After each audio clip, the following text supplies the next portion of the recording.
Okay. स्वस्ति श्री गणेशाय नमः, श्री सरस्वती नमः, श्री सद्गुरुचरण कमलेभ्यो नमः।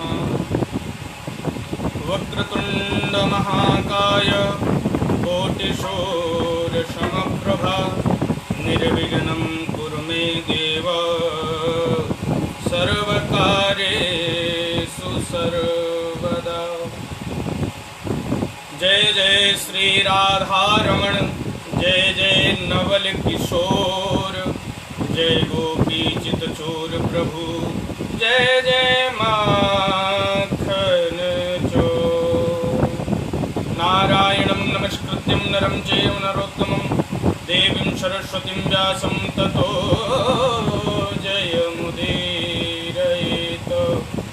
अज्ञानतिमिरान्धस्य ज्ञानाञ्जनशलाकयः चक्षुर्मीलितं येन तस्मै श्रीगुरवे नमः।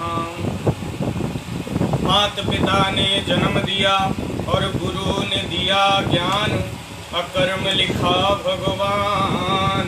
इन सब के चरणों में मेरा कोटि कोटि प्रणाम, मेरा कोटि कोटि प्रणाम। भक्ति भक्ति भगवंत गुरु चतुर नाम बपु एक, इनके पद वंदन किए नाशत विघ्न अनेक। श्री राधा मम बाधा हरो, कृष्ण करो कल्याण, जुगल चरण वंदन करूं, जय जय श्याम श्याम, जय जय राधे श्याम। कृष्ण जय श्री राधे। समस्त भगवतजन, श्रद्धालु, सनातन धर्म प्रेमी, मातृशक्ति भातृशक्ति सभी को सादर जय श्री कृष्ण, जय श्री राधे। परम सौभाग्य हम सभी का कि ठाकुर जी की महती अनुकंपा से हम सभी अपने घर में हैं और सुरक्षित हैं, और घर में ही रह करके हमें सुरक्षित रहना है। ऐसी हमारे ठाकुर जी की महती अनुकंपा। और महाराज बड़ा ही सुंदर पावन अवसर, आज हमारे देश के महान योद्धा और महाराज परमवीर श्री महाराणा प्रताप की महाराज जयंती है। ऐसे वीर पुरुष को शत नमन। जय श्री राधे। हम सभी जिस प्रकार से गत पिछले 3 दिनों से मैं कुछ ना कुछ भगवत चर्चा सुनाने का प्रयास कर रहा हूँ, तो उसमें प्रवेश करने से पूर्व क्षण भगवान नाम संकीर्तन, तदुपरांत बड़े ही मस्ती के साथ, भाव के साथ हम सभी भाव गंगा में, कथा गंगा में भक्तों के गुणानुवाद में शराबोर होंगे। आइए कुछ क्षण भगवान नाम संकीर्तन। श्री कृष्ण गोविंद हरे मुरारी, हे नाथ नारायण वासुदेवा। श्री कृष्ण गोविंद हरे मुरारी, हे नाथ नारायण वासुदेवा। श्री कृष्ण गोविंद हरे मुरारी, हे नाथ नारायण वासुदेवा। श्री कृष्ण गोविंद हरे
हमारे मन में भाव उदय हुआ कि क्यों नहीं मानस की एक चौपाई का आधार बना करके एक भक्त का चरित्र और महाराज श्रवण कराने का प्रयास करूं।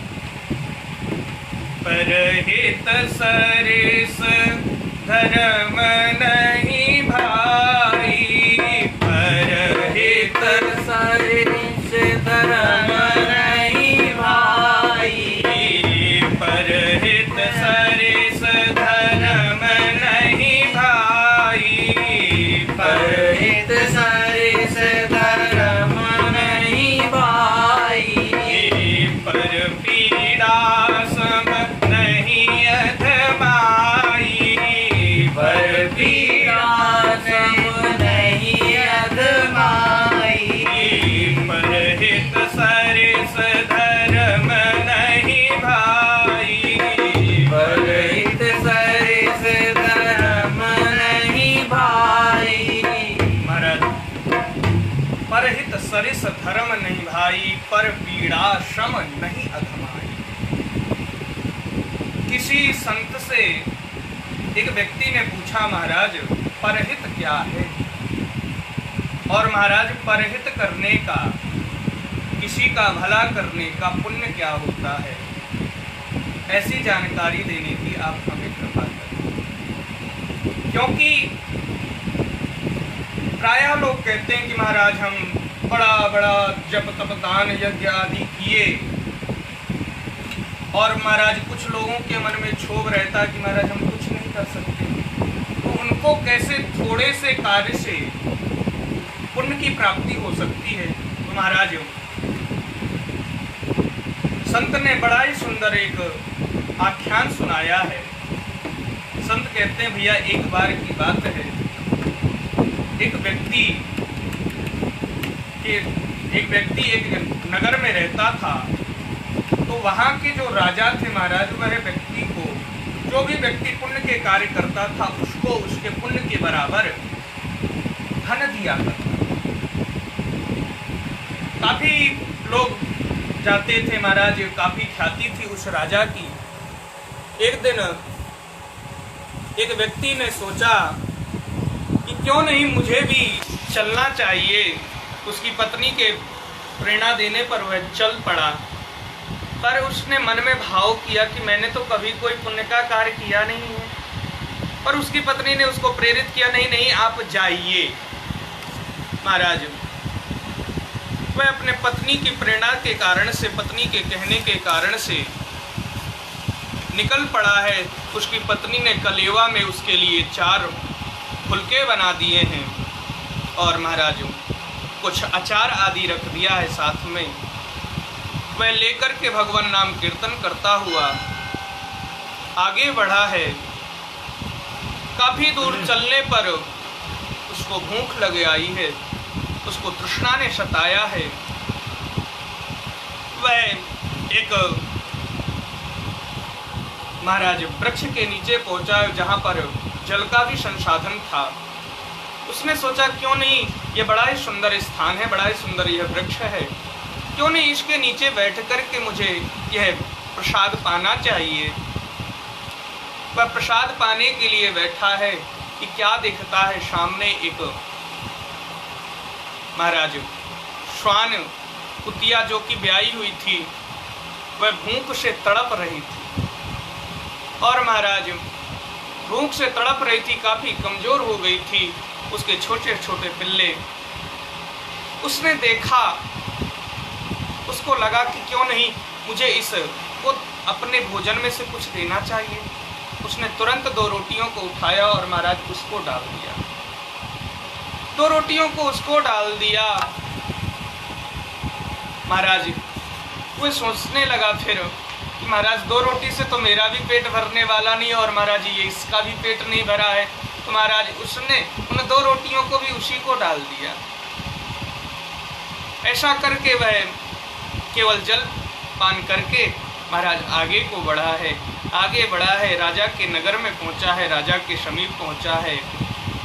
राजा ने पूछा, भैया तुमने कभी कोई दान पुण्य, कोई सत्कर्म, कोई धर्म किया है? महाराज इसने कहा भैया मैंने तो कोई सत्कर्म नहीं किया, मैंने कोई दान पुण्य नहीं किया। महाराज राजा ने कहा तो मैं फिर आपकी कोई मदद नहीं कर सकता हूँ, क्योंकि मैं तो उन्हीं को धन देता हूँ जो कि किसी पुण्य कार्य को करते हैं। महाराज राजा ने ऐसा जब कहा तो महाराज वह निराश हो गया है और महाराज एक तरफ जाकर के राजा के ही द्वार पर जाकर के कहीं बैठ गया है। सोचने लगा मैं भूखा प्यासा आया हूँ और मुझे अब हताश होकर के जाना पड़ेगा। और आज काफी देर तक वह विचार कर रहा था। संध्या हो गई है। संध्या के समय पर राजा अपने छजली पर अपने महल के ऊपर गया है तो क्या देखता है कि वह व्यक्ति बैठा हुआ है। राजा को दया लग आई। राजा ने कहा भैया आप आइए। और महाराज कहा कुछ तो पुण्य कार्य किया होगा आपने। बोले मैंने पुण्य कार्य तो कुछ नहीं किया, पर हाँ रास्ते में एक ऐसे श्वान भूख से तड़प रहा था तो मैंने उसको अपनी 4 रोटियां डाल दी। राजा ने कहा ठीक है। तो महाराज उसके पुण्यों को तौला गया। राजा ने सारा राजकोष राजा का खाली हो गया है, पर महाराज उसके पुण्य का पलड़ा महाराज ने जस का तस नीचे बना। तो कहने का अभिप्राय यह है कि जब हम पर इसमें कंडीशन क्या होनी चाहिए। तो महाराज हमें आज ही बड़ी अच्छी प्रेरणा मिली। वैसे तो हमारी दादी हमें बड़ी अच्छी अच्छी प्रेरणाएं देती रहती थी, पर आज हमें एक व्यक्ति से बहुत ही अच्छी प्रेरणा मिली जो कि आरएसएस के सेवक, नाम नहीं लूंगा उनका। महाराज वो ये नहीं देखते कि ये व्यक्ति कैसा है, इसके कर्म कैसे हैं, पर वह सेवा करते हैं। तो इसलिए हमें अपने सेवा कार्य में रत रहना चाहिए, परोपकार में रत रहना चाहिए। और महाराज परहित सरिस धर्म नहीं भाई, पर पीड़ा सम नहीं अधमाई। इस चौपाई का इसका यही सार है कि महाराज आपने किसी का हित कर दिया तो महाराज उससे बढ़कर के कोई पुण्य नहीं। तो महाराज हम सभी को भी अपने से कमजोर की सेवा करनी चाहिए और महाराज हर एक व्यक्ति में परमात्मा का स्वरूप देख करके उसकी मदद करना चाहिए। यदि हम ऐसा करना प्रारंभ कर देंगे तो महाराज हमारा भी कल्याण होगा और इस संसार में भाईचारा भी कायम होगा। तो हमें ऐसा जरूर करना चाहिए। और महाराज ये तो ही परहित सरिस धर्म नहीं भाई, पर पीड़ा सम नहीं अधमाई। ये तो इसकी बात हुई, परहित की बात हुई। महाराज एक और बड़ा ही सुंदर मुझे चरित्र याद आ रहा है, उसको और श्रवण कराने का प्रयास करता हूँ। हमारे ब्रज में एक नववधू विवाह करके आई। महाराज वह थोड़ी कुरूपा थी। कुरूपा होने के कारण से उसके पति ने उसका त्याग कर दिया। उसने सोचा चलो कोई बात नहीं, हमारे ठाकुर जी हैं। उसने यही भाव गुनगुनाया, सिर पर सीताराम फिकर फिर क्या करना, सिर पर सीताराम फिकर फिर क्या करना, तेरे बिगड़ बनेंगे काम फिकर फिर क्या करना, तेरे बिगड़े बनेंगे काम फिकर फिर क्या करना, तेरे सिर पर सीताराम फिकर फिर क्या करना, तेरे सिर पर सीताराम फिकर फिर क्या करना, क्या करना भाई क्या करना, क्या करना भाई क्या करना, तेरे बिगड़ बनेंगे काम फिकर फिर क्या करना, तेरे बिगड़े बनेंगे काम फिकर फिर क्या करना, पितु रघुवर श्री जानकी मैया, पितु रघुवर श्री जानकी मैया, फिर क्यों परेशान हो भैया, फिर क्यों परेशान हो भैया, फिर क्यों परेशान हो भैया, फिर क्यों परेशान हो भैया, फिर कटेंगे कष्ट तमाम फिकर फिर क्या करना, तेरे कटेंगे कष्ट तमाम फिकर फिर क्या करना, तेरे सिर पर सीताराम फिकर फिर क्या करना,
फिर क्या करना। तेरे सिर पर राधे श्याम फिकर फिर क्या करना। तेरे सिर पर सीताराम फिकर फिर क्या करना। महाराज उसने यही भाव मन में बना लिया कि महाराज मुझे जब वृंदावन मिल गया है तो मैं क्यों ना ठाकुर को अपना पति बनाऊं। उसने मन में यह भाव सजा लिया है और उसका पति उसको छोड़ करके अलग रहने लगा है। उसने दूसरा विवाह कर लिया है। वह भी उसी नगर में गोकुल में रहने लगी है। काफी समय बीता है और महाराज उसके कई बच्चे हो गए उसके पति के। एक बार की बात है कि महाराज रासलीला का उस ग्राम में मंचन हुआ। रासलीला जब होने लगी तो वहां पर प्रश्न उठा कि महाराज कंसमर्दन का प्रसंग आया तो भगवान वृंदावन से मथुरा के लिए जाते हैं। तो जब कुब्जा का प्रसंग आया तो सोचा कि कुब्जा किसको बनाया जाए, कुब्जा का पात्र किसको बनाया जाए। सबने पहले बहुत सोचा विचारा। उसी सभा में उसका वो पति बैठा हुआ।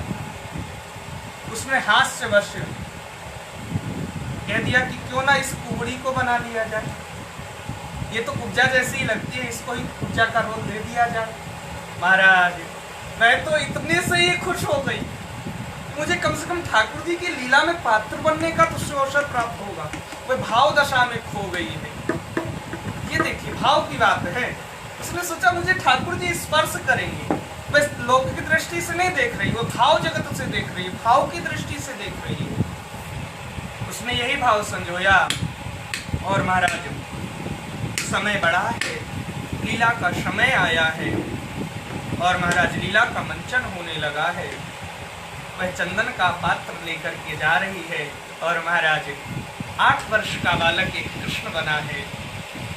उस बालक को देख करके महाराज उस बालक रूपी कृष्ण ने उसको बुलाया है। अरे सुंदरी सुनती हो।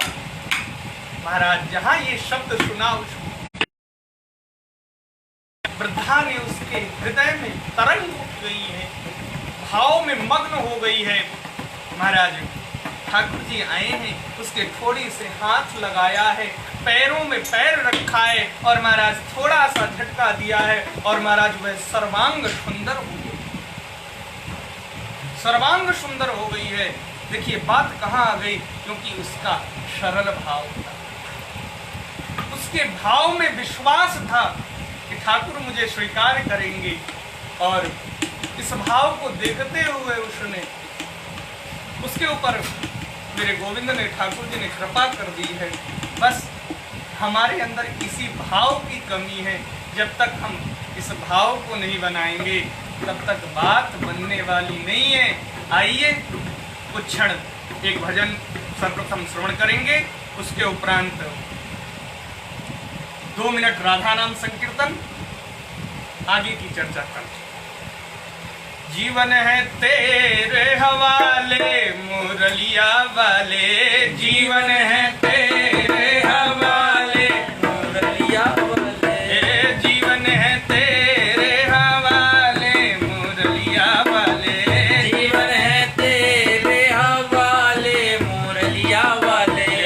हमारे मुरलिया वाले काली कांवरिया वाले, हरे मुरलिया वाले काली कमरिया वाले, जीवन है तेरे हवाले मुरलिया वाले, जीवन है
वाले